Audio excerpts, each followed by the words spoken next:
Vai entrando aos poucos.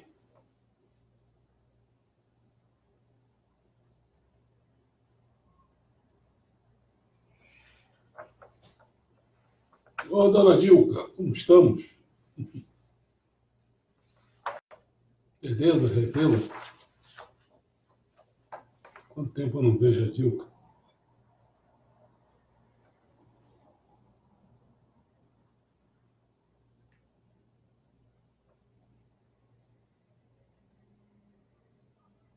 Bom,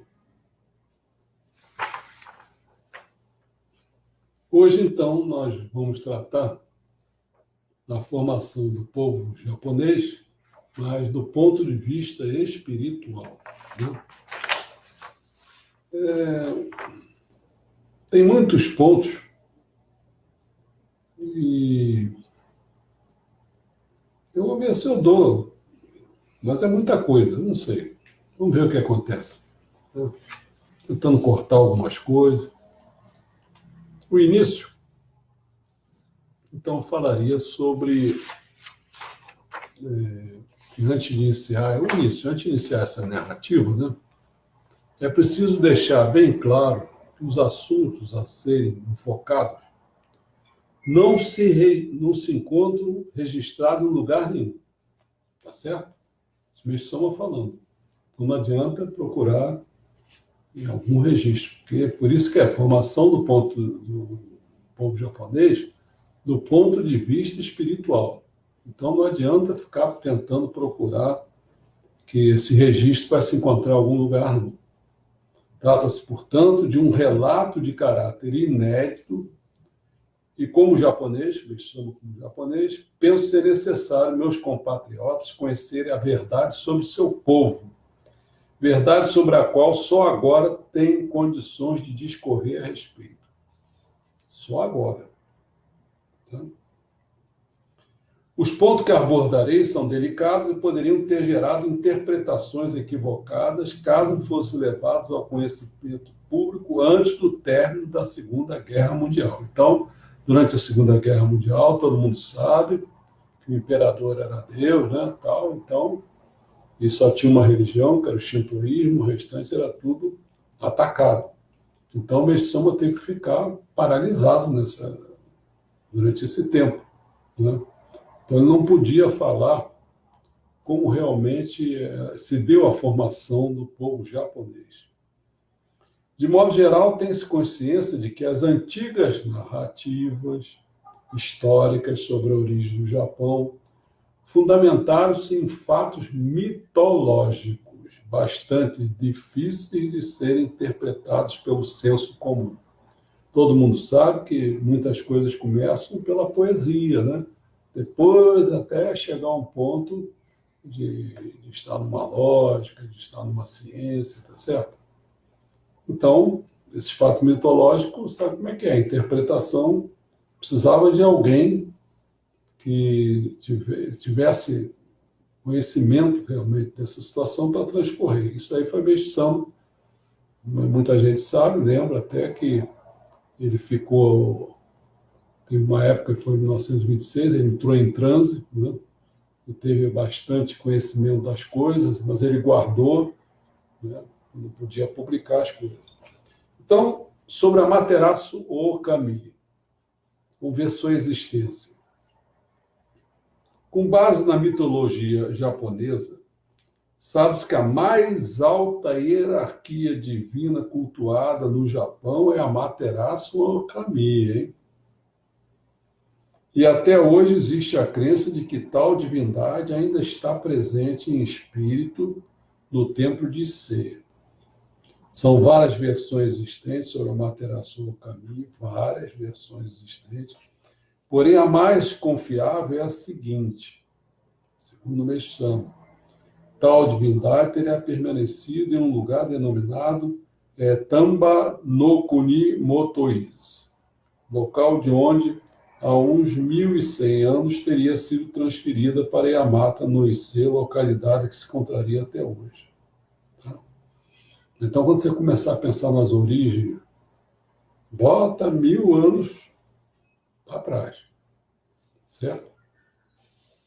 Porque você sabe que, bom, você sabe que 3.000 anos atrás, aí temos Kunito no Tatino Mikoto, né, na Era do Dia, mas já Amaterasu Mikami já entrou um pouco depois, na Era da Noite, certo?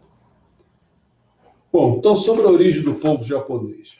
A história do Japão antigo fundamenta-se em aspectos mitológicos, como já falei, que fazem referência à existência de um casal de divindades, Zanagi no Mikoto e Izanami no Mikoto, que gerou filhos. Uma menina, Amaterasu Okami, e um menino, o Kansu Susanoo no Mikoto. Né? O Kansu Susanoo no Mikoto foi designado para governar a Coreia, ao passo que o governo do Japão ficou com Amaterasu Okami. Tá certo? Quer dizer, é claro que existe mais coisas aí, mas vamos, por enquanto, ver como está sendo encadeado. Né?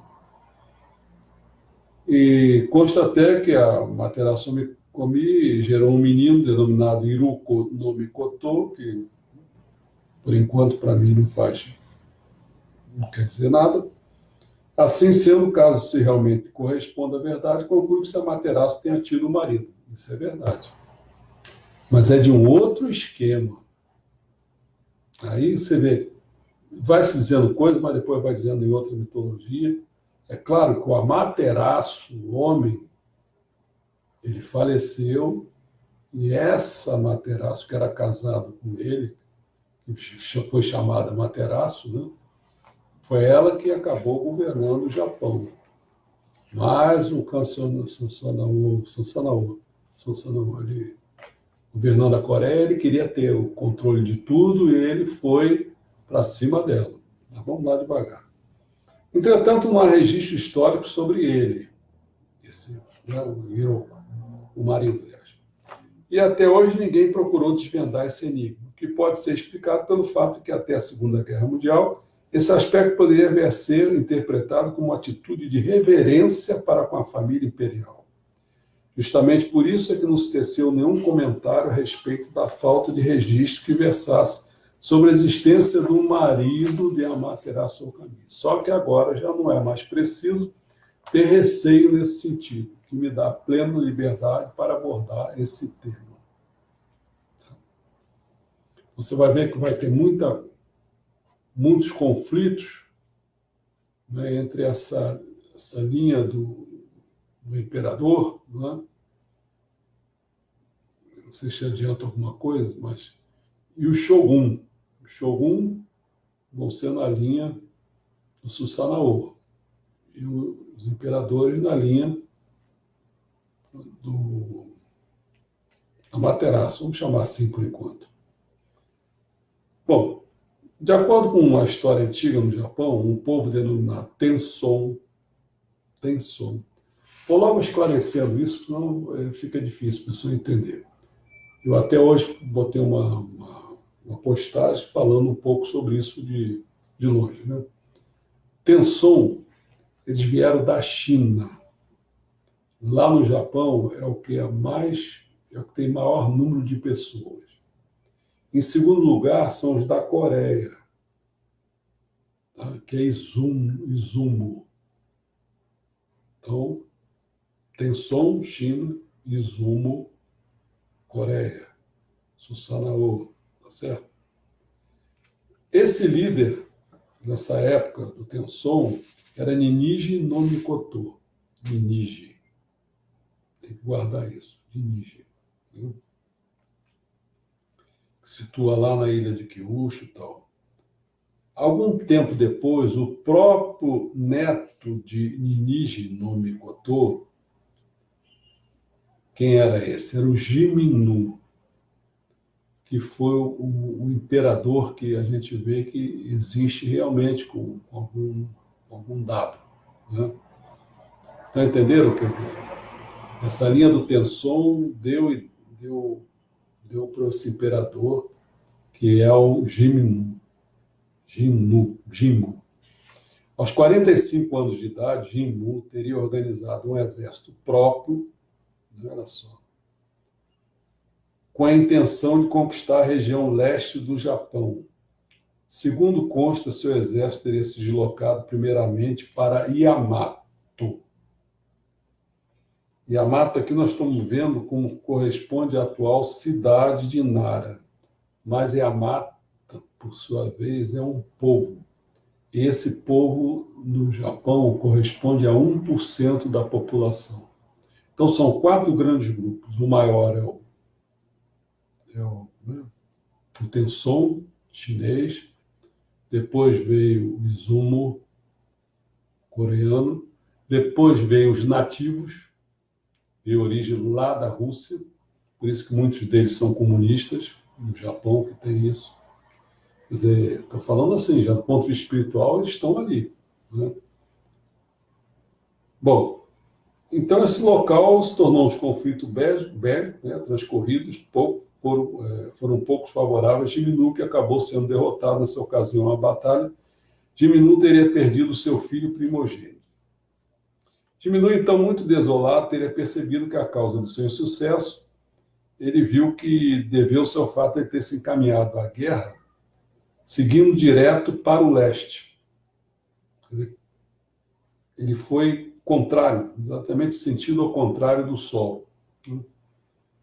E aí, mais tarde, ele fez ao contrário e aí deu certo. Então, segundo consta com essa nova estratégia, ele teve êxito, né, venceu a guerra e estabeleceu o governo lá em Yamato, que é em Nara. Tá? Bom, olha só, já começa aqui. Contudo, não conseguiu dominar de forma absoluta todo o leste, porque nessa região havia outras bases militares solidamente organizadas, em especial de um local bem distante de Yamato, denominado Izumo no Kuni. Tal assentamento militar correspondia à sede central do governo japonês, que nessa ocasião era chefiado por Ookuninushi no Mikoto. E esse Ookuninushi no Mikoto era filho de Susanoo. Entendendo? Quer dizer, já quando uma coisa é Ninigi, outra coisa lá é Susanoo. Agora, quando dá neto para Ninigi, que é o Jiminu, e dá filho para o Susanoo, que é o Okuninushi no Mikoto, então os dois vivendo nessa época entraram em conflitos. Então passaram a existir 2 governos distintos, semelhantes ao Israel, que teve 2 governos, uma cidade que era Belém, se não me engano, outra era Judá, acho que era isso, não lembro direito, 2 povos nesse sentido. Né? E 2 governos distintos no Japão. O de Yamato, regido por Jimmu, e o de Izumo, sob a chefia de Okuninushi no Mikoto. Dessa feita, na tentativa de resolver em definitivo a questão para dar um fim a essa guerra, o imperador Yamato teria enviado à região de Izumo.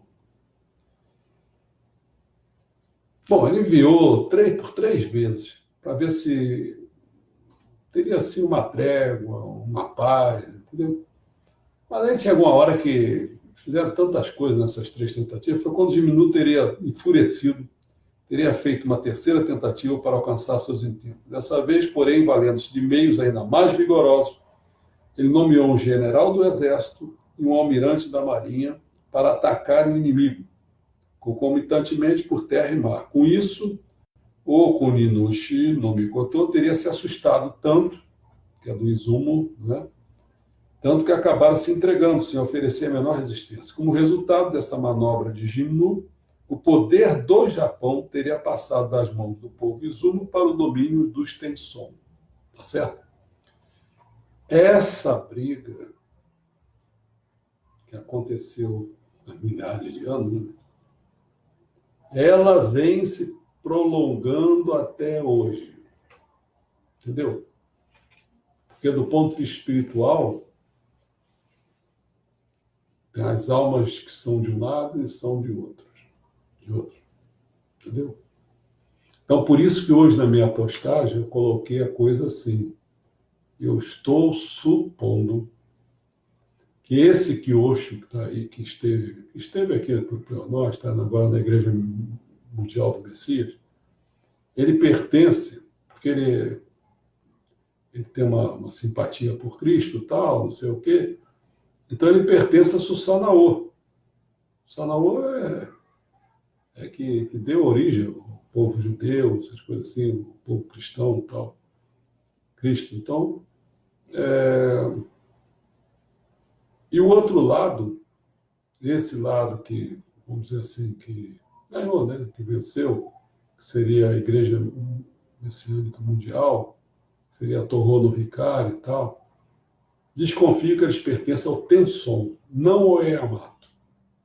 Ao Eamato é a linhagem de Izonome no Kami, que aí é Meixo Sama. Entendeu? Por isso que eu faço nesse artigo, eu digo assim, eu acho que a gente tem que juntar as pessoas e dizer assim, olha, vamos fazer um esforço, para não ser nem uma coisa nem outra, vamos fazer um esforço para a gente botar no eixo a igreja de Meixo Sama, na direção umas pessoas de Yamato. Porque senão aí fica esse negócio, um quer ficar com encaminhamento donativo, o outro quer ficar falando não sei o quê, diretriz. Pô, essa porcariada não anda. A gente não vai andar por causa disso. Desconfio. Bom, teve vários assim, episódios correlatos, né? Eu não vou falar sobre isso. Então, teve lutas pelo poder na história do Japão. E quais são essas? Vamos lá. Antes de mais nada, é preciso entender que a ocorrência da passagem do governo do povo Izu para os Tenson, é que deu origem futura no Japão a outras guerras de conquista que até hoje ainda se manifestam nos mais diversos setores. Até hoje. Na verdade, tais lutas querem dizer que no plano espiritual, os Izumi e os Tensons continuam vivos, ainda guerreando entre si. Isso significa que, embora tenham sido destruídos uma vez no plano físico, seus respectivos líderes continuaram a renascer em sucessores que ainda hoje lutam pelo poder, semelhantemente à atuação dos seus ancestrais no passado. É preciso ficar bem claro que a mudança do governo do Japão de outrora vem a ser a raiz de todas as guerras ocorridas nesse país visando a conquista do poder. As lutas travadas entre os Izumis e os Tenson são também o marco inicial das demais desavenças internas enfrentadas até hoje pelos japoneses, aspecto de que não se tinha conhecimento antes, justamente por se tratar de um movimento cuja origem se encontra onde? No mundo espiritual. Então, nós estamos falando da formação do povo japonês do ponto de vista espiritual. Não adianta ficar querendo encontrar essas histórias em outro lugar, é Meixo Sama. Os historiadores do Japão registraram unicamente dados superficiais resultando de investigações que levaram em conta apenas o plano material. E tudo continuou assim até o término da Segunda Guerra Mundial. Por isso é que agora apresento meu próprio ponto de vista sobre a história do povo japonês, justamente para esclarecer tanto os fatos já ocorridos quanto os que ainda acontecem no mundo material. E aí minha sacação é essa. Entendeu? Vamos falar um pouco sobre a história do povo Tenson. Retomando o início da história mitológica dos Tenson,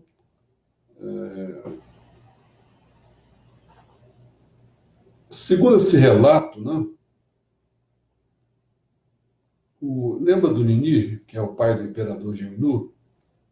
Ele teria sido enviado a mando de Amaterasu Okami. Tá certo? Então, quando fala Amaterasu Okami e o Susanoo, né, um é dos Tenson, o outro é do Izum. Um é da linha chinesa, outro da linha coreana. Então, onde que tem mais gente, é onde que tem considerada a maior divindade, que é a Amaterasu Okami. Tá certo? Se você perguntar lá no Japão quem é Izonome, ninguém vai saber. E é a figura crucial, importante, que é do Yamato, que é Meixo Sama. Entendeu? Bom, Se isso realmente corresponder à verdade, podemos então afirmar que as autoridades supremas do povo japonês encontravam-se nas mãos dessa divindade, Amaterasu, o Kami, que por sua vez a teria recebido de outra, que lhe era superior, particularidade que a mitologia do Japão não esclarece devidamente. Ainda mais um aspecto a ser considerado, porque aí tinha que chegar, porque quem era naquela ocasião mesmo, o governante do Japão, era o Zonobe no Kami. E quando ele saiu, porque eu não queria guerrear com o Susanoo, que foi lá para o Japão para tomar o poder, ele foi para a China. Da China ele foi para a Índia, e na Índia ele se tornou o Buda oculto. O primeiro Buda, o Buda fundador. Foi lá que ele ensinou a irmã dele, que aí que se tornou Sakyamuni, né? Príncipe Siddhartha Gautama. Quer dizer, esse Buda que o pessoal diz que é o Buda 24º, né? É um posto, feito capitão, coronel, entendeu? Bom,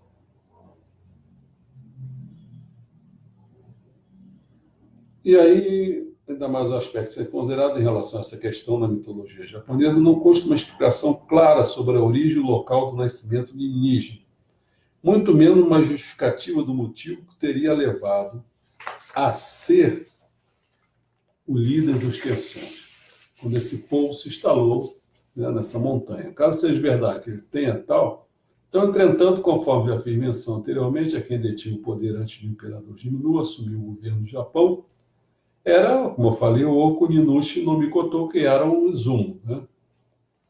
Dessa vez, uma vez que o Izumo, né, o governo central já se encontrava na mão de Oku Ninushi no Mikoto, não existe a menor lógica no fato de Amaterasu Kami ter cedido seu próprio poder de governança a Ninigi no Mikoto. E aí vai falando, estou aqui passando, que eu vou passar um pouco...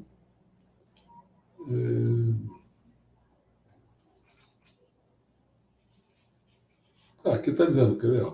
Nesse mesmo sentido, outra hipótese possível é que, em épocas remotas, Susanoo no Mikoto, pai de Oku Ninushi no Mikoto, tenha se apossado do poder. Claro, acho que é a história mais antiga que eu não estou contando. Né? Bom, vamos lá. Discorrendo ainda sobre as origens de Susanoo no Mikoto, segundo a mitologia japonesa, tem-se conhecimento de que são 3 as gerações que os identifica com o nome idêntico. Né? E só após essas, que é o pai, o filho e um neto, que são Susanoo, né? Tem esse nome. Mas só após essas gerações, que, segundo minha opinião, ainda continua a se manifestar, é que teria nascido o Oku Ninushi no Mikoto. Então, talvez ele fosse um bisneto, uma coisa assim. Porque, como eu falei... Bom, sei lá, a correlação desses fatos com o ritual do Templo Izumo, olha o que ele fala, em que uma lamparina permanece acesa ininterruptamente, sendo sempre substituída antes que se apague, tem uma importância bastante grande. Trata-se de um ato ritualístico cuja duração já ultrapassa 2000 anos. O que me faz pensar que tal simbologia tem um significado bastante profundo. Vamos lá. Possivelmente o da não interrupção da própria linhagem sanguínea de Susanoo no Mikoto, até que chegasse o dia dele recuperar novamente o governo do Japão. Você vai ver, porque você pensa assim, é só politicamente e tal. Mas não. O Susanoo é o guerreiro, né? É o guerreiro. Não pensa que é só na política, né? Na religião, por isso que eu vou puxar para nós. Para nós, se as coisas ficam acontecendo, a gente não sabe das coisas. Vamos ver as revelações divinas. Agora passarei, ele mesmo, são um relato de fatos que me foram diretamente revelados por Deus. Relembrando um pouco o que já disse anteriormente, quando Kansu Sanao, né, no Mikoto, veio da Coreia para o Japão, desembarcou no sul, numa região denominada Izumo. Tudo bem. Nesse período, quem detinha o poder da governança era o imperador divino Izunome. Aí aparece. A missão revela Ele mesmo, que não tem esse lugar nenhum.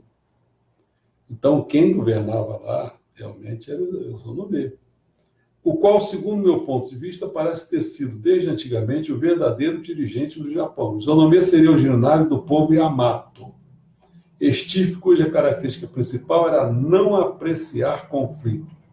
Os Yamatos eram amantes extremados da paz. Tem muita surpresa aqui, ó. Num confronto de força com invasores, Zonomê não ofereceu resistência alguma. E ao sentir que sua vida corria perigo, acabou fugindo. Atravessou o mar e chegou a outro país. Quem ficou em seu lugar foi um filho, o imperador Amaterasu, que acabou vindo a falecer em circunstância de que não se tem informação precisa, mas sua esposa, a imperatriz, teria continuado no poder. Entendeu? Entretanto, a situação dos Yamato teria se tornado cada vez mais precária, não havendo meios desse povo chegar a outra alternativa senão acatar as exigências feitas por Susanoo. Foi quando um acordo de paz entre ambos foi firmado numa região denominada, aquilo que eu já contei, né? Que essa região, ela no Kojiki, ficou estabelecido que era o Lago Biwa, né? Viria a ser um marco divisor de possessões territoriais, cabendo à parte oeste Susanoo e a leste a imperatriz Amaterasu. O importante agora é saber quais as verdadeiras razões que teriam levado ao estabelecimento de tal acordo. Na realidade, Susanoo o teria aceito, já com segundas intenções. Governaria inicialmente conforme as determinações estabelecidas, porém mais tarde partiria para a conquista e o domínio do Japão todo. Mas nessa época a situação geral não permitia a Susanoo fazer de uma só vez tudo o que almejava, pois é certo que não contaria assim de imediato com apoio suficiente, né? Então, o que fez? Ele teria decidido, então, ameaçar de morte a imperatriz Amaterasu, caso esta não lhe cedesse o poder de lado leste. Ele queria tudo. Então, não tendo mais como resistir às ameaças de Susanoo, Amaterasu teria decidido abandonar o trono sem demonstrar apego algum ao poder que detinha. Só mesmo dessa forma conseguiria escapar do perigo que corria. Então, acompanhado por alguns de seus auxiliares, Amaterasu decidiu empreender uma viagem de fuga. Mas, logo que Susanoo tomou conhecimento de seus planos, deu ordem expressa para que seus exércitos acabassem definitivamente com ela. Contudo, os intentos de Susanoo não lhe valeram vitória alguma, já que a imperatriz conseguiu se livrar das perseguições que sofria. Foi quando, finalmente, Amaterasu decidiu estabelecer residência no topo da atual montanha, que chama-se Minagami, localizada no estado de Shishanao, no Kuni. Só que nessa localidade, Amaterasu também não obteve tranquilidade. Daí, visando uma segurança maior, teria passado a viver no interior de uma montanha, né? Bom, a genealogia do povo japonês. Após um longo tempo de lutas, teve início o governo do imperador Jimmu. Aí lá, mais para trás, mais para frente. Cuja característica principal foi dar início à pacificação dos 4 cantos do Japão. Todavia, nesse período, as tribos nativas espalhadas pelo país todo já tinham bastante poder e, por isso, ofereceram resistência à conquista militar empreendida pelo povo Tenson. Certo? Jimmu Tenson.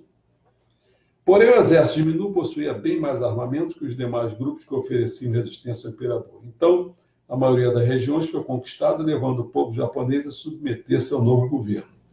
Mesmo assim, até hoje, algumas tribos oferecem resistência às conquistas empreendidas por Jimmu e, por isso, ainda continuam fugindo ou vivendo isoladas sem participar da sociedade como um todo. Considerando-se esses aspectos todos, o povo japonês apresenta-se dividido em 4 ramos, como eu falei, né?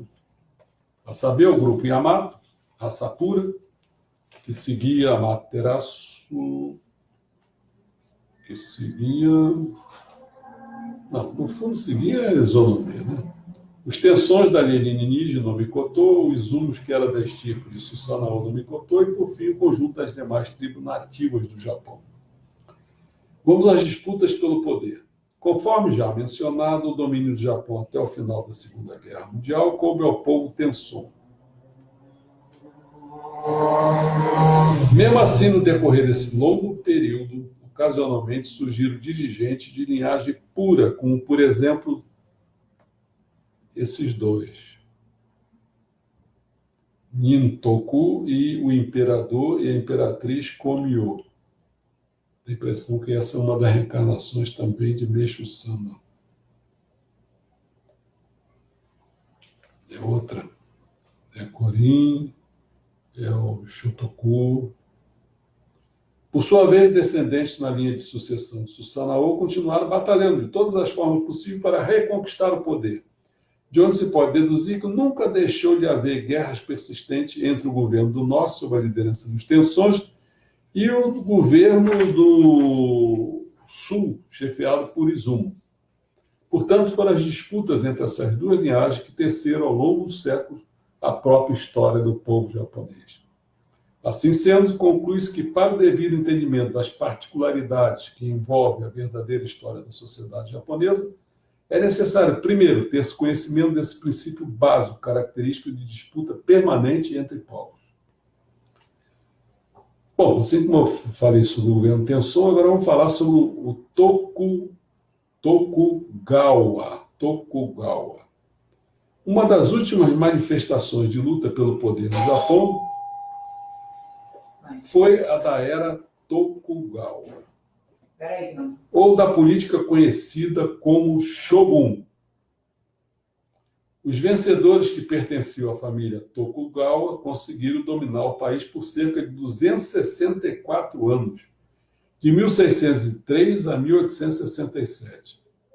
A sede do governo Tokugawa era em Tóquio, embora o imperador do Japão se mantivesse em Kyoto. Nem seria necessário fazer menção quanto aos verdadeiros objetivos envolvidos na política Shogun. Basta simplesmente dizer que o poder exercido pelos shoguns deveriam ter permanecido nas mãos do imperador. O primeiro governante desse período foi Ieyasu Tokugawa, que, muito esperto, não mostrou assim tão de imediato as suas verdadeiras intenções. Para tanto, primeiramente elaborou um plano estratégico muito bem fundamentado, inclusive tentou mantê-lo vigente durante muitos anos, justamente para não dar motivos para a opinião pública se voltar contra o seu governo. Assim, ao longo do período sob seu domínio, esse Tokugawa se esforçou em adotar vários meios para levar o próprio povo a esquecer a presença do imperador, aspecto que demonstra sua grande perspicácia. Dentre as medidas que tomou, uma delas foi cortar drasticamente as despesas da família imperial, que a partir daí passou a receber apenas 10.000 koku de arroz, quantia equivalente a 300.000 sacas anuais. Pensa assim, o que de fato correspondia a uma cota absolutamente irrisória. Por vezes, nem isso a família imperial chegava a receber. Na verdade, mesmo Tokugawa deixou o imperador na miséria. E para comprovar esse fato, basta lembrar que a sua própria família, do Tokugawa, nesse mesmo período, quantia de 8 milhões de koku de arroz. Pensa 8 milhões para 10 mil.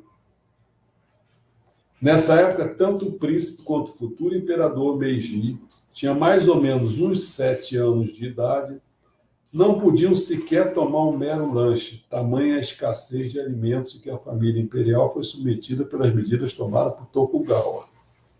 Mas, por pena, o dono da Toraya, doceria bastante famosa do Japão, ofertava-lhes doces à vontade. Inclusive, quando o imperador Meiji ascendeu ao trono, em 1866 a 1910, que ele viveu, uma de suas primeiras providências foi chamar o dono da Toraya para conceder em caráter irrevogável a concessão de serviço, tanto para o Palácio Imperial quanto para a aristocracia em geral. Gesto que caracteriza todo o agradecimento do príncipe pela profunda fidelidade demonstrada por essa pessoa na época mais crítica em que a família imperial esteve submetida ao governo inimigo. Ainda hoje, a loja Torai, ainda hoje, é a responsável pelo abastecimento de todo o Palácio Imperial. Olha essas lutas como é que são, né? No período de despotismo do governo Tokugawa, né, dos shoguns, não dos príncipes, né, dos imperadores, os aristocratas também enfrentaram as mais sérias dificuldades. Foram até obrigados a fazer serviços extras para garantir a própria sobrevivência. Inclusive, no final do regime, a situação da família Tokugawa e a dos feudais que lhe eram fiéis já não se mostravam muito diferentes da vida de restrições enfrentada pela aristocracia nesse momento. Os Tokugawa, que tinham muito orgulho da própria riqueza e do luxo que viviam, passaram a ter sérios problemas, tanto para se manter quanto para sustentar os feudais pertencentes ao seu mesmo ramo familiar. Tanto assim que a maioria não encontrou outra alternativa senão pedir dinheiro emprestado a grandes ricos e comerciantes oriundos do próprio povo. Mas, em troca, pelos favores obtidos, foram obrigados a se desfazer de objetos valiosos de obras de arte. Os motivos que levaram ao enfraquecimento dos Tokugawa são relativamente semelhantes aos que ocorrem até hoje em diversos países, que são as dificuldades financeiras. Em seu período de domínio, a única fonte de renda dos Tokugawa provinha da produção de ouro. Produção essa que sofreu uma queda drástica, principalmente quando as minas da ilha de Sado, pertencentes à família Tokugawa, pararam de produzir. Bom, mais tarde a história se repete. Agora, dessa vez, eu também acredito que seja uma reencarnação de Meishu Sama, que é o general Hideyoshi Toyotomi. Ele acabou ficando bem conhecido por todo o empenho que empreendeu também na busca de ouro. Posteriormente, surgiu esse Tokugawa, com um histórico semelhante aos demais, concentrou inúmeros esforços para encontrar ouro, tendo chegar a contratar uma pessoa que tinha muita capacidade nesse sentido. Nessa sua empreitada, foram descobertas 2 grandes minas, né? E tem aquele tempo famoso, todo folheado a ouro, foi produzido nessa época, né? Bom, vamos lá.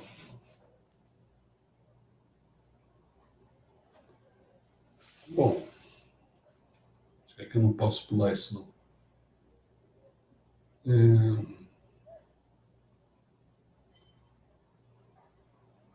Finalmente, após a vitória em 2 grandes guerras, eles guerrearam o Japão contra a China e a Rússia e ganharam. O poder real se fortaleceu. O Japão passou a ser um país de primeiro mundo, tornou-se forte, um império muito bem estruturado, mesmo quando considerado subjetivamente. Bom, então quais são as transformações no mundo espiritual? Do ponto de vista em que estamos, já é possível dar explicações a respeito das mudanças relativas à história do Japão ocorridas no mundo espiritual. O Susanoo já havia perdido o poder, entretanto continuava se utilizando de inúmeros subterfúgios para reconquistá-lo.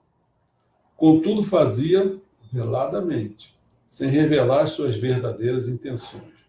Por sua vez, o imperador Jimmu também teria traçado planos pessoais nesse mesmo sentido, manifestando, porém, seus objetivos bem mais abertamente que Susanoo. O que se concretizou no mundo material foram os fatos ocorridos a partir do governo Fujiwara, 889 a 1184, que era o período em que tiveram início os conflitos entre as linhas Tenson e Izumo. Foi nessa época, a partir desses séculos aqui, de 889 a 1184. Né? Entretanto, ainda há um ponto fundamental sobre o qual falarei agora, que passa meio despercebido na história do Japão: a linhagem dos Izumo. Embora seu representante, isso aqui é importante para vocês começarem a ver as religiões existentes, hein? Aí, estão por aí. A linhagem dos Izumo, embora seus representantes tenham lutado por 2000 anos, não atingiram suas metas, o que os obrigou a mudar de estratégia. Assim como o Partido Comunista, quer dizer, o comunista, começou a ver que esse negócio de ficar com poder, através de luta, não sei o quê, não. O Gramsci escolheu fazer pela cultura, ganhar na cultura. E no Brasil se ganhou pela cultura, os esquerdopatas fizeram isso. Hoje você vê que eles estão aí dominando tudo. É fogo. Você vê que você mexe um pouquinho, fala qualquer coisinha, vem todos eles em cima. Você pega, está tudo dominado. Você pega a Globo, Jornal Globo, que eu vejo, você pega essa Globo News, todo mundo em cima. Todo mundo em cima. Você vê que agora a Sadal Lamares quer eu não sei se já tirou, é tirar isso, ou pelo menos o pessoal está começando. Esse boquinha toda queriam ganhar, dizer, não,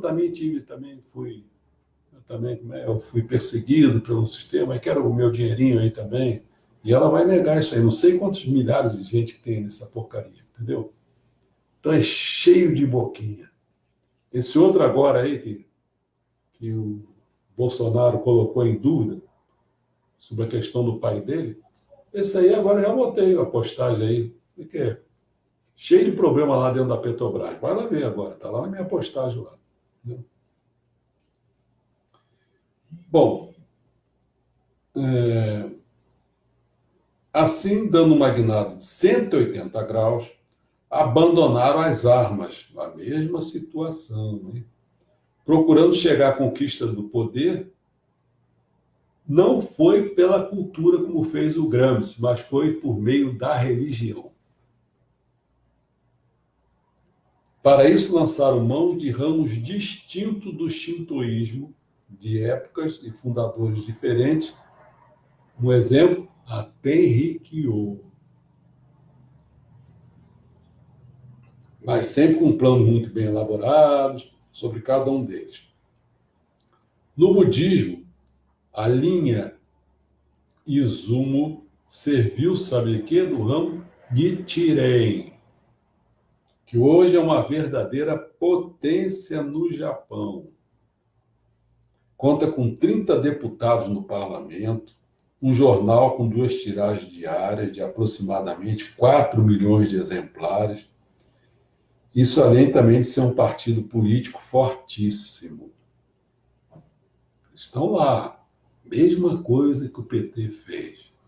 Só que fez pela cultura. Mas dentre todos esses grupos religiosos que realmente foi capaz de atingir os melhores resultados, foi o Tenrikyo, cujos ensinamentos denominados o Fudesaki e o Okugara, ambos psicografados, manifestam explicitamente a intenção de conquista do país. Uma boa parte desses escritos diz claramente que o imperador do Japão é de origem chinesa.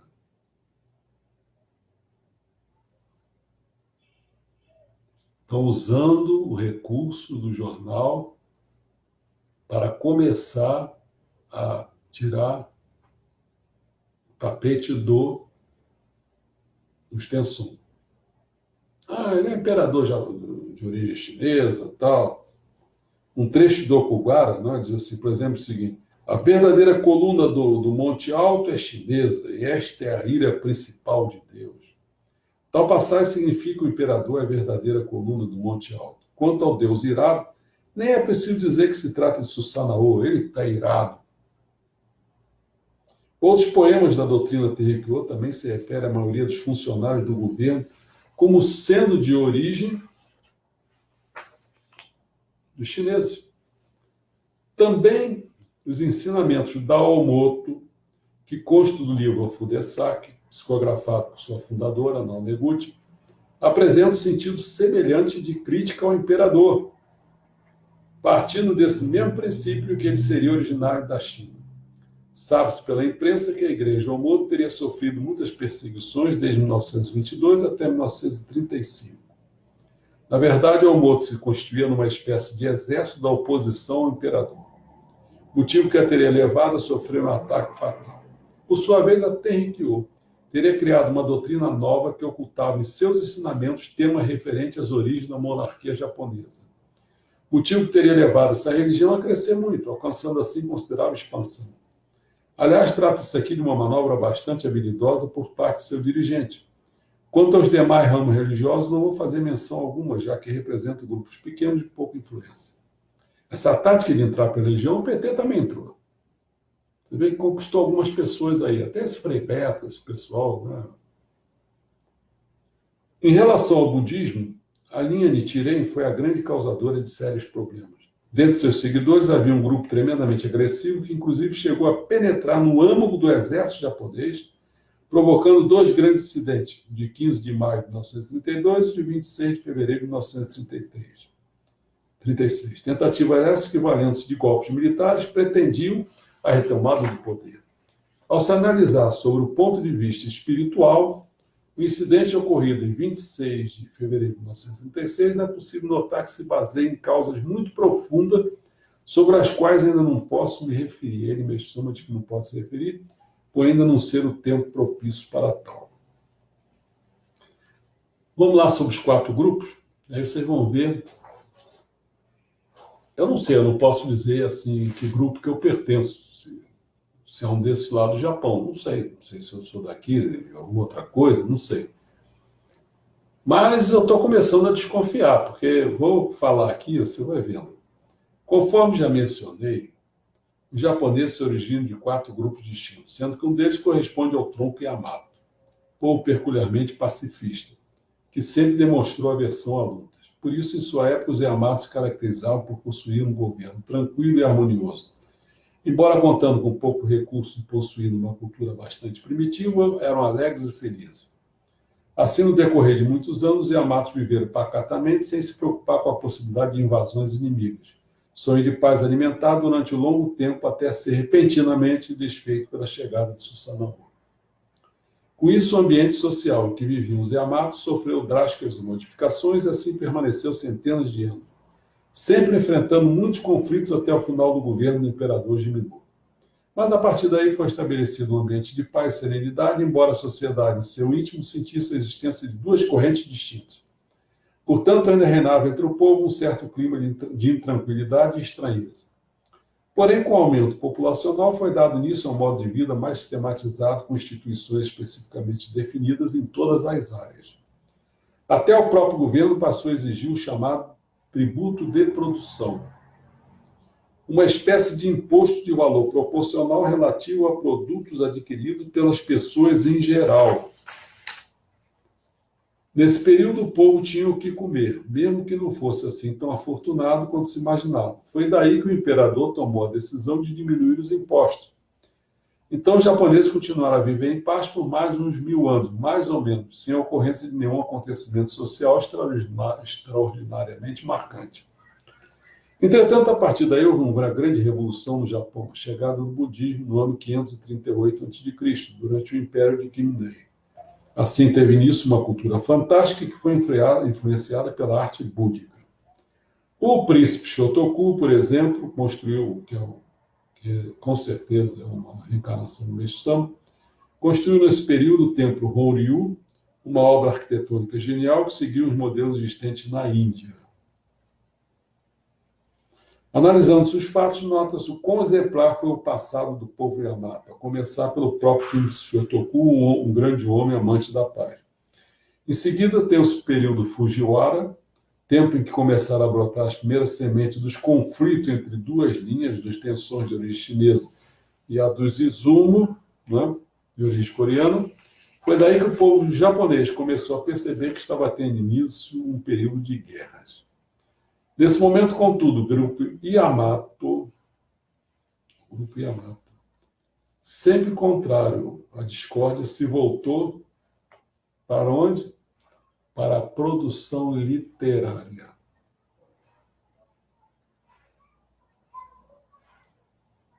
Então, quem gosta de literatura começa a ficar desconfiado. Não foi para música, não foi para cerâmica, para pintura, foi para literatura. Entendeu? Período Kamakura. Ao ter início esta fase, 1192 a 1333, com a intensificação de guerras, o lado pacífico dessa cultura ficou adormecido. Mas, passado certo tempo, um grande político, o Yoshito Otomi, que eu acho que também é uma reencarnação de Meishu-sama, conseguiu a pacificação no país. Assim, de repente, passou a reinar um ambiente de alegria e felicidade no Japão, o que contribuiu para que as artes florescessem novamente.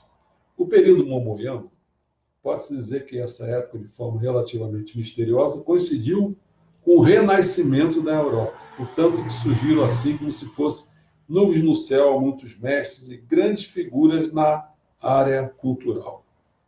No período Genroku, decorridos aproximadamente 200 anos, chega a época Genroku, que se caracteriza por um ambiente de suntuosidade e paz. Nessa fase surgem dois grandes nomes nas pinturas. São os irmãos Korin e Kenzan. Ogata Korin, que também acho que é uma reencarnação do Meshama. Estão entendendo como é que é essa? Outros artistas. Existem também outros artistas importantes. Entretanto, não vou discorrer a respeito, já que o principal objetivo deste artigo é mesmo um estudo sobre o povo Yamato. Daí, propositadamente, eu ter evitado fazer referência em relação a manifestações artísticas de origem chinesa. Só escrevi, portanto, sobre aspectos culturais típicos do Japão. Os povos Tenson e Izumo. Deveria seguir e discorrer sobre os povos Tenson e Izumo, mas os fatos relativos a eles já são bastante conhecidos pela história. Dessa forma, achei desnecessário dizer que os militares, que quase todos os generais famosos do Japão, se originam desses dois povos. Contudo, na linha dos Tensões, merece destaque o surgimento de alguns eruditos e de escritores que, de modo especial, estavam ligados à cultura chinesa. Entre os seguidores do imperador, é interessante notar a existência de vários intelectuais que deram uma grande contribuição quanto ao favorecimento do reinado japonês. Fato que ajudou significativamente na salvação do povo Tenson, que vivia sob forte pressão do grupo dos Izumo. Em atitude oposta de estudiosos da cultura chinesa, os Yamato seguiram uma tendência artística peculiar. Os Yamato seguiram uma tendência artística peculiar, mais voltada para a literatura. Por isso, não fiz por isso, mas eu acho que por isso eu fui intuído e vou fazer. São 12 memórias minhas em literatura. Isso vai começar, nós estamos em agosto, né? Vamos começar, eu acho que em setembro. Não percam, certo? Vou pegar as melhores obras. Não peguei todas porque não dá, mas vai dar para fazer uma boa brincadeira aí. Como resultado, acabaram contribuindo muito em aspectos culturais do Japão, em especial no que diz respeito a poemas em estilo Aqua e as obras em hiragana, escrita japonesa antiga, criadas pelos próprios Yamato. Os Yamatos não despertaram muita atenção, já que não constituíam presença marcante em guerras. Aliás, tinham total aversão a ela. Mas é preciso que fique bem claro o seguinte: apesar desse povo não ter se voltado às lutas, os últimos governantes do Japão, do período do imperador Nitoku e da imperatriz do imperador Komio, pertenciam à linha dos Yamato. Sobre os nativos, né? Esse é que eu falei, são aqueles que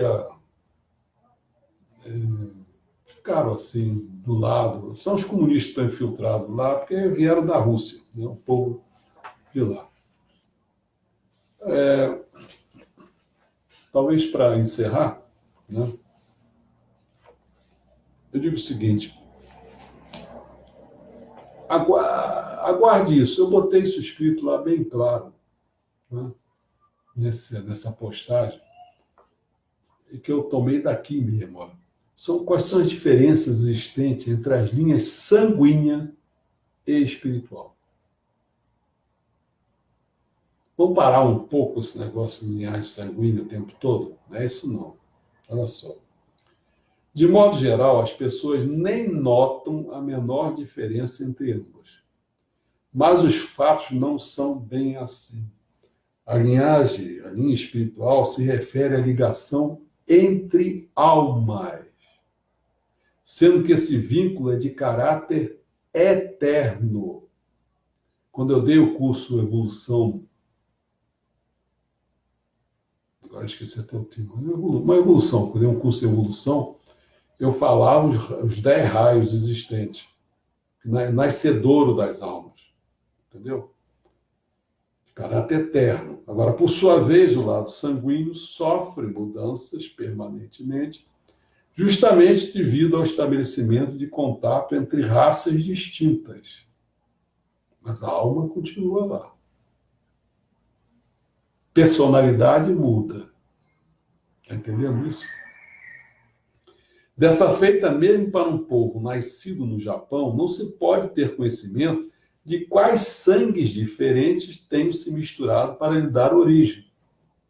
Fato que não tem nada de condenável, uma vez que esses interrelacionamentos geram personalidades distintas, inclusive mais fortes, o que dá origem a pessoas de inteligência bastante aguçada.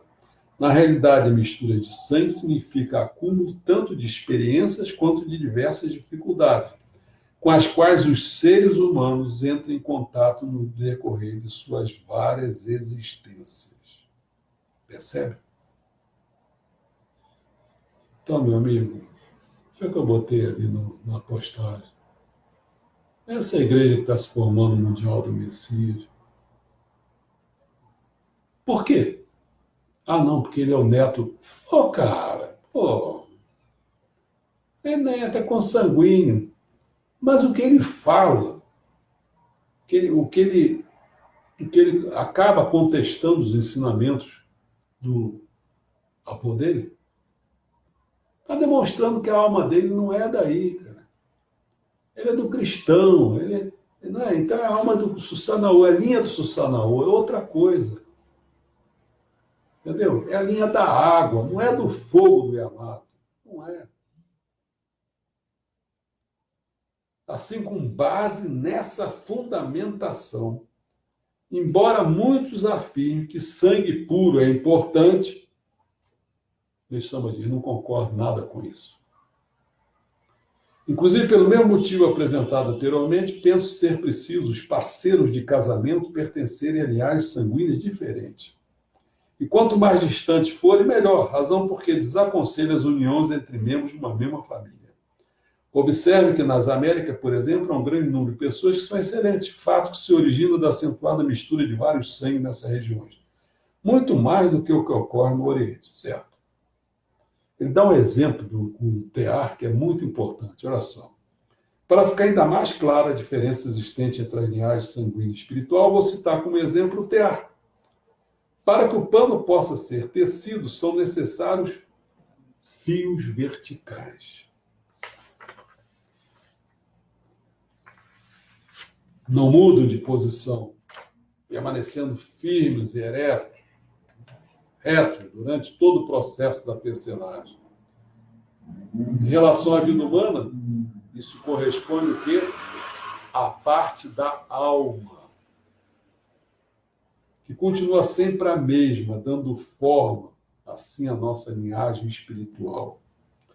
Por outro lado, os fios horizontais de uma tecelagem ficam se movimentando da esquerda para a direita, o que dá origem à própria trama do tecido, com suas várias nuances de cor. Nesse sentido, esses fios horizontais seriam a representação da nossa genealogia sanguínea.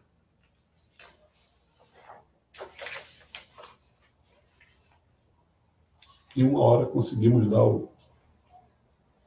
dar esse... Era meio grande, eu cortei algumas coisas aí, mas acho que deu um sentido de tudo.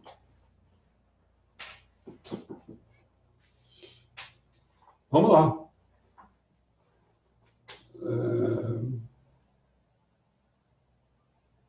A Dilma está lá, tinha que resolver o problema de som dela, tudo de bom para todos. Bom, tem várias pessoas aí. Tem a do cemitério. Jussara, Sara gosta do cemitério. Rosileia, Maria Ângela, Eliana da Roça, Florencio Bispo, que daí Sama? Não era nem sanguínea? E foi que Osho Sama? Foi a segunda líder, né? Espiritual, e ela que estabeleceu essa coisa do trono de Kyosho, não foi? Foi. Então, eu botei isso lá, não foi escrito. Foi. Né? Então, como é que pode? Você agora ficar argumentando que será para ser isso, então Se era essa A Igreja Nidai Mundial do Sama Messias, não, a Nidai não Sama podia não ser que podia hoje... ser, não seria reconhecida, né? Não, e aí o pessoal não fica com... Ah, para com isso, rapaz. Vai se criar todo mundo. E ainda tem coisa pior ainda nesse negócio. Vocês acham que o Mokichi Okada é da família é Okada? Nada, pô.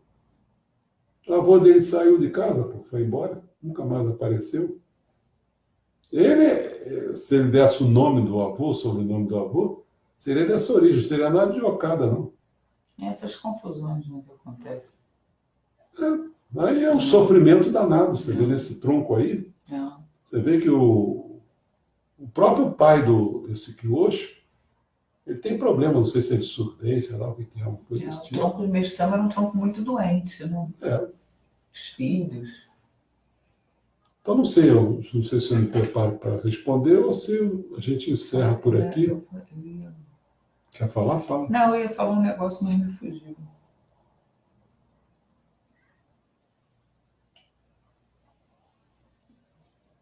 A turma do cemitério. Não. Eu lembrei. Todos nós que temos um elo com o Mestre-sama, a gente tem um passado reencarnado lá no Japão, né? Então a gente tem uma vinculação com esses 4 eixos aí que você Cara, colocou, não tem né? jeito. Essas raças, né? Quando o pessoal começa a falar para mim assim, você acha que você se tornou messiânico? Pode até se tornar dessa maneira, mas você não é muito messiânico. Né? É um camarada que ele recebeu milagres. Agradecidos quando se tornou. Olha, quando o pessoal fala assim no Jorei, é porque não lê. Porque é o seguinte, você tem que ter um conjugado. O Jorei com os ensinamentos. Você quer ser um bom ministrante de Jorei? Você tem que conhecer sobre doença. A maior parte das coisas que vão aparecer você não conhece, aí você quer ministrar Jorei? Cara, é preciso. É que os Tenson da nossa igreja não falam nada, porque não é do Yamato, entendeu? O Yamato fala o que tem que ser dito. Os Tenson não, Tenson tá lá, tá dando dinheirinho, tá dando, tá. Esse negocinho é dar umas palestrinhas de merda, entendeu? É isso que acontece, quer dizer. Não prepara mesmo a pessoa, não forma as pessoas, não tem essa preocupação, entendeu? É essa que é a questão. E não vai abrir espaço para quem pensa diferente. Não vai abrir espaço, que é o poder. Não fica com poder. Fica lá com poder. Enche o saco, não. É assim, por que você se identifica? Sabe por que ele falava assim? Ó, eu boto as coisas aqui. Quer dizer, os ensinamentos dele, eu fosse lá dele, botava ali na mesa. Quem olhasse aquilo, se interessasse, esse é que é do meu time. Entendeu? Por que razão? Porque os ensinamentos que ele passa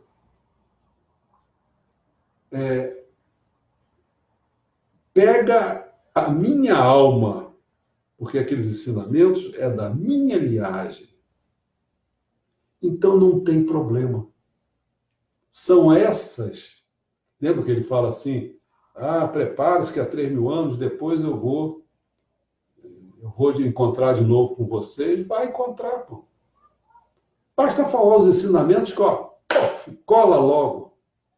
Agora, aqueles caras que você não tem jeito. Eu conheço tanta gente assim, nossa, um monte de gente que eu conheço assim. Os não messiânicos, os messiânicos mesmo, entendeu? Não bate, não cola. Não cola.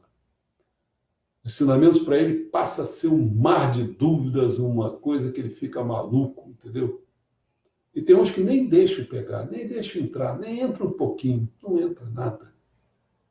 só contesta tudo, não sei o quê, não tem... Às vezes se identifica com outra linhagem. Eu tinha um caso aí de uma pessoa que está se identificando com outra linhagem. Não deu mais correto. Até mesmo quando você vai lá para o Espiritismo mesmo, vai lá para a Umbanda, vai lá. Vai, pô, ela é a tua. Eu fico tentando descobrir qual é a dele. Joga ele lá, pô. Vai ficar contente com aquilo ali. Entendeu? Porque o problema é o seguinte, esse nascedouro da alma, o cara para fazer um esforço para chegar a essa linhagem, nossa senhora, não ter nascido ali, ele vai fazer, ele vai ter que correr muito atrás para ficar pertinho, entendeu? Pertinho ali. Ele é um, vamos exagerar aqui a palavra, ele tem que ser um penetra, entendeu? Um penetrão. Acho que alguém está... Alguém está querendo falar alguma coisa? Não sei o que é. Ah, Jussara. Ô, Fiz um Jussara. curso de psiquiatria e na regressão que fiz, minha última encarnação foi no Japão. Uhum. Elos espirituais exatamente assim, por isso escolhi a messiânica com os ensinamentos do mestre. Isso aí. É isso aí mesmo que conta. Quando eu fui no Japão, eu senti uma identificação danada. Também me identifiquei muito. Bom, nós vamos quinta e sexta, minha dileta esposa vai para o Rio. Eu, como tenho gerizo ao Rio, fico aqui. E não vou fazer nada, porque ela aqui que comanda o espetáculo aqui. Eu, hein? Quem sou eu? Mas sábado a gente vai fazer umas comédias. Assim, eu não sei se eu jogo isso para... Ainda estou na dúvida se eu jogo isso para fora ou se eu jogo depois. Mas no ato da gente fazer, eu não sei. Por um lado, para quem gosta, mas eu não sei quantas pessoas porque gostam. É de manhã, né? De manhã, não sei. De manhã. Olha, quem quiser que eu coloque isso, peçam aí para mim botar que eu ponho no ar. Entendeu? As pessoas ficam vendo aquilo ali e podem curtir, passar um dia gostoso, aí uma manhã gostosa, entendeu? Né? Vendo peças assim de comédia, a gente se diverte muito. Se vocês quiserem, vocês botam aí, eu não sei como fazer isso, não, bota aí no...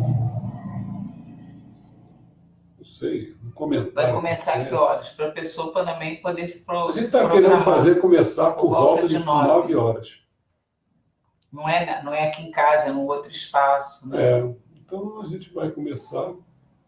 Aí vocês botem aí escrito aqui mesmo nessa postagem aí. Aí eu leio e vejo, eu quero. Se tiver gente assim, a gente... Porque tudo isso tem um custo, entendeu? A gente não se incomoda, a gente bota o custo para vocês se divertirem, para passarem um sábado diferente, né? Mas aí eu começo domingo de novo. Domingo já botei aí, eu já vou dar continuidade a Deus, quer dizer, vou encerrar a questão da evolução de Deus dentro do cristianismo, esse domingo. Depois, a semana que vem, eu já estou entrando dentro do islamismo. E já estou, se não me engano, em termos daqueles ensinamentos ali, que são, eu resumi, uns 140 e pouco, resumi em 36. Eu, se não me engano, já vou para... Eu acho que eu vou para 30 ou 31, acho que é 31, se não me engano. Então, vai ficar faltando só uns 5. E eu vou falar sobre o Jorei, a arte, né? Sobre essa arte do Jorei, né? A arte da vida. Jorei, a arte da vida. Muito interessante, tem muitas coisas ali. Eu vou fazer até num esquema, porque ele é tão grande, que eu vou fazer um esquema de botar os pontos, dizer assim, vocês escolhem quais pontos que vocês querem ouvir. As pessoas vão dizendo aí, vão mapeando, eu vou falando de acordo com o que vocês querem ouvir. Entendeu? E depois, na terça-feira, eu faço mais um filme, a impressão que é o 13º. Né? Pecados Capitais. Aí vão ficar faltando apenas 2. O que dá, porque se eu estou no 13, eu vou para o 13, se não me engano. É o 13 que é o final do... Não, final do... do cristianismo, né? Vou entrar no islamismo, acho que eu faço talvez mais uns, no máximo 6, 4, 6, sei lá quanto. E aí eu termino então também essa parte da evolução. Então eu vou terminar a evolução, vou terminar esses livros, os ensinamentos, né? E vou terminar os filmes também. Então, provavelmente assim, por volta já de setembro, lá no meio de setembro, não sei, setembro e outubro, com certeza, já vou entrar na literatura e vou entrar no cinema. E, ao mesmo tempo, acho que eu vou falando assim sobre a Bíblia do século XXI, conversando com vocês sobre a Bíblia do século XXI. Quer dizer, então, acho que a gente fica meio... E continuando também, esqueci de falar isso, vou continuar varrendo toda para essa iniciação à formação de Mamerito. No fundo, estou dizendo que eu vou acabar em Deus, né? Já fiz do homem, já fiz do Messias, aí eu vou fazer depois do mundo, e aí vou por aí, vou falar da religião, falar de outros, falar daqueles 18 áreas de conhecimento ao todo. Então, no fundo, eu vou ficar com 4 atividades, no fundo, né? Quer dizer, dando continuidade a essa iniciação à formação de Mamerito, que é assim, dar uma base cultural para as pessoas, e aí eu vou com os ensinamentos botando, mas ao mesmo tempo eu já vou começar a falar da sistematização dos ensinamentos. Então, com isso, essas duas coisas, elas se movimentam para você dominar qual seja a cultura. Ainda faço 2 coisas à parte, a cultura em relação à literatura, que eu acho que eu dou encaminhamento pelo Miyamoto, que é isso, e menção adorável cinema. Então, vou fazer sobre cinema também. Mas são muitas coisas, não vai durar anos. Vai durar anos. São muita literatura. Eu acho que na minha vida toda eu devo ter visto uns 20 mil filmes, no mínimo. Em termos de obras de literatura, muita literatura. Não sei se mais 3 mil ou mais. Livros lidos, entendeu? Mas eu não posso fazer isso tudo. Então eu vou buscar aí uns 160 livros, e filmes eu vou botar aí numa faixa de no máximo 1000, entendeu? Em relação a 20 mil, 1000 é quase nada, mas em relação a 3.160 não é nada também, mas assim, é muita coisa que eu vou procurar os melhores. Entendeu?